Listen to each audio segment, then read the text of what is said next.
Il-backbencher nazzjonalista Jesmond Muljet f'kummenti lil One News jgħid xi fissru għalih kliem Paolo Borċoliver meta aktar kmieni din il-ġimgħa ikkummenta dwar x'jiġri jekk deputat tal-Gvern ma jappoġġjax lil Lorenz Gonzi anke wara li jkun ikkonfermat kap tal-Partit Nazzjonalista.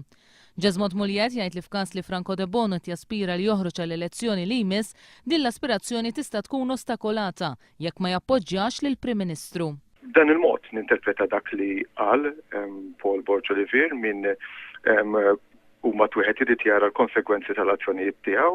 L-aspirazzjoni ta' Franco naħseb li jerġa' joħroġ viżavi il-pożizzjonijiet li ħajkun qed jieħu fil-futur fil-Parlament. Nhar it-tlieta Paolo Borċoliver għamel dikjarazzjoni jibsa b'preferenza indiretta lejn Franco De Bono. Borċoliver saħaq li jekk Lorenz Gonzi jkun ikkonfermat kap nazzjonalista, kulħadd ikollu jerfa' r-responsabbiltajiet tiegħu. Kulħadd irid jerfa' mbagħad id-deċiżjonijiet tfisser konkretament. Jekk ikun deputat mhux Franco De Bono biss, jmur kontra. Fisser li inti għandek kap ta' partit, li għandek Prim Ministru kap ta' partit li huwa konfermat mill-ola organo tiegħek, u allura jekk inti tibqa' tikkontesta dak titterfa' r-responsabbiltà ta' jemilek.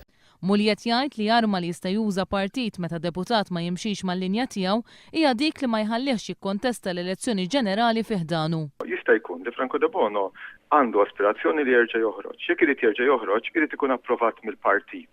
Ftit hemm modi kif partit jista' jikkontrolla deputat. Meta dan ma jkunx irid jimxi mal-linji ġenerali tal-partit.